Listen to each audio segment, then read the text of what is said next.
Hey guys, welcome back. This is 9.2 day 2. It's pretty much the same thing that you guys watched over spring break. It's just a little review and then one extra thing. So just a reminder, the zeros of a quadratic function are the places where the graph crosses the x-axis. Okay, those are called zeros. Another way to say that, another name for zeros is solutions. And some people even call them roots. All of that means the same thing. Solutions, roots, zeros, I guess even x-intercepts, all of those are the same thing. And the way we find it, to find the zeros, we factor and solve the quadratic. So factor and solve. And then on this picture here, these are the zeros, right? The x-intercepts. Okay, so far, I think we've only graphed parabolas with 2 zeros. But just so you know, sometimes there's only one, and sometimes there's none. Okay, so a parabola can cross the x-axis at 2 spots. A parabola can cross the x-axis at 1 spot, or a parabola may never actually cross the x-axis, and there will be no zeros. Okay, so I think in today's example, there's going to be one where there's 2, and then I'm going to show you one example where there's only 1 zero. Okay, so this should be a review. So if I were you guys, I would maybe try it yourselves right now. So just a reminder, this guy's going to open up because the leading coefficient is positive. And then vertex, remember there's a formula. And the formula is negative b over 2 times a. So let's do that. So negative b, should we make a list of a, b, and c? So A is 1, B is 7, and C is 6. All right, so now that we have A, B, and C, let's calculate the vertex.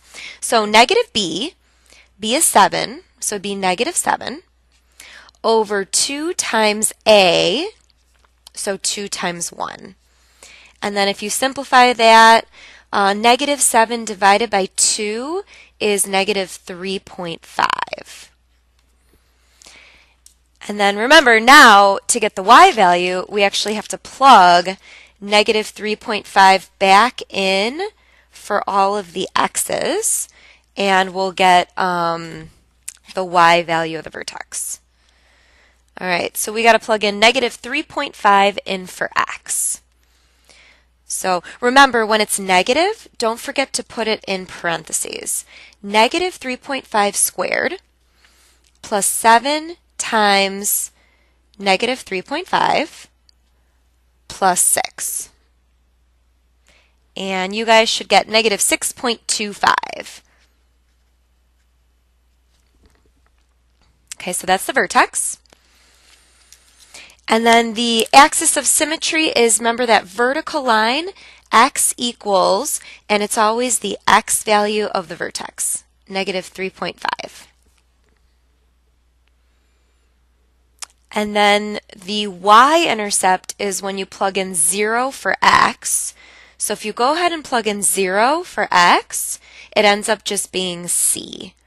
So the y-intercept is 0, 6. There's a couple ways you can do that. And then actually finding the zeros.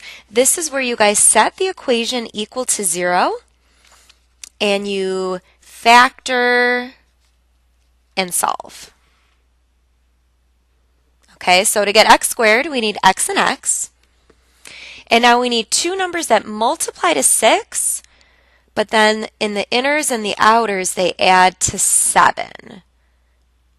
So two numbers that multiply to 6 but add to 7, and that's obviously positive 6 and positive 1. Okay, we factored, but now we actually have to get the zeros, and remember they're always just the opposite. So if it's x plus 6, then the actual 0 is negative 6. And if it's x plus 1, then the actual 0 is negative 1. They're always the opposite when you solve. All right, guys, we're good to go. Let's get your graph. So the vertex is at negative 3.5, comma negative 6.25. So I know that's not ideal, but it's somewhere about there. And we have a line of symmetry through negative 3.5, so we can draw that. We have zeros at negative 6 and negative 1. So on the x-axis, we have negative 6 and negative 1. And then the y-intercept is at 0, 6. And then remember, we can get that freebie point. If this is 1, 2, 3.5 over here, then if we go 3.5 the other way, we'll have another point right there. And then if you guys connect the dots, it's going to be an upside down U, I'm sorry, facing up U, and that's your graph. Okay, so just a little review. I do want to do one more where we see what it looks like when there's only one 0. So if you guys could look at number 2 with me, and then I think that's enough for this lesson. Okay, so this guy, it is obviously opening down because the leading coefficient is negative. All right, let's find the vertex.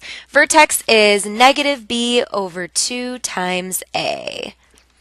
So let's see what a and b are first. So a is going to be negative 1, right? Because if there's no number there, it's like a 1. B is going to be negative 6. And C is going to be negative 9. Make sure you guys get those negatives in there. Don't forget those. All right, vertex, negative B. So what's a negative? Negative 6. Well, it ends up making it positive 6, right? And then 2 times A, so 2 times negative 1. All right, so what is it? 6 divided by negative 2, right? 6 divided by negative 2 is negative 3.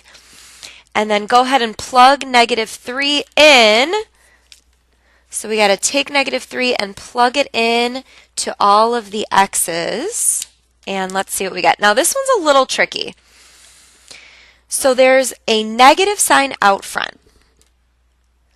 But then x is negative 3. So that one needs to be in parentheses before you square it. So be careful. This can be a little tricky. So this negative sign is out front, and the negative 3 for the x is inside. Okay, then we have minus 6 times negative 3 minus 9. And hopefully you guys get 0. So negative 3 comma 0. If not, just keep trying it. All right, that's the vertex. And then the line of symmetry is always x equals the x value of the vertex. So x equals negative 3. And the y-intercept is when you plug in 0 for x, but that makes this cancel, and it ends up just being c. So the y-intercept is 0, negative 9. And then everybody's favorite, finding the zeros, is when you take your equation and set it equal to 0 and factor and solve. But remember from last chapter, what do we have to do if the leading coefficient's negative? Yep, we got to divide by negative 1 first. Okay, so you're going to divide every single piece by negative 1. So it's now positive x squared, positive 6x, positive 9. And now we're ready to factor and solve. Okay, so to get x squared, we need x and x. And now we need two numbers that multiply to 9. But when you add the inners and the outers, you add to 6. And they're both positive. So hopefully you guys come up with positive 3 and positive 3. And then what's the actual 0 then? That's the opposite. So if it's positive 3 and positive 3, then the 0 is actually at negative 3. I mean, technically it's like 2 negative 3's, but you just have to write it once. It's like a double 0 at negative 3. And you know what, guys? This negative 1 doesn't matter. That just means that it's facing down. So no need to bring down the negative sign. That does not affect your 0. All right, let's see what this bad boy looks like. So we have vertex at negative 3, 0. We have zeros at negative 3, which we already have. Kind of weird. Okay. And then, and then we have the line of symmetry, I forgot, through negative 3. And then we have a y-intercept at 0, negative 9, so a little off the graph. And then let's get our freebie point. If that's 3 away, then we'll have another one 3 away over here. And that's all we have. Connect the dots. And that's all we're going to get. So do you guys see how there's only 1 0? So that's what it looks like when there's only 1 0. Okay, pretend these are lined up. These should be lined up nicer. All right, guys, that's it. Number 3 is going to have 2 zeros, so it's just more review. All right, thanks for watching. See you guys later.